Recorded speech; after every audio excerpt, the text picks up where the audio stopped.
এই কোরআন তাবিজের কিতাব নয়, এই কোরআন তদবিরের কিতাব নয়, ঝাড়ফুঁকের কিতাব নয়। কোরআন হলো পৃথিবীর মানুষের জন্য কোড অফ লাইফ, পূর্ণাঙ্গ জীবন বিধান। সব কিছু আল্লাহ পাক কোরআনের ভিতরে বলে দিয়েছেন, কোনো জিনিস বাদ দেন নাই। আপনি আমি কেমনে সৃষ্টি হয়েছি আল্লাহ পাক কোরআনের ভিতরে বলেছেন, ইন্না খালাকনাকুম মিন তুরাবিন সুম্মা মিন নুতফাতিন সুম্মা মিন আলাকাতিন সুম্মা মিন মুদগা।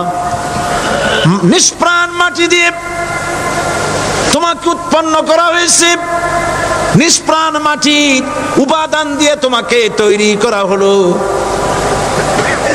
মায়ের পেটের ভিতরে এক ফোঁটা নাপাক পানি জমাট রক্তে পরিণত হয়ে গেল।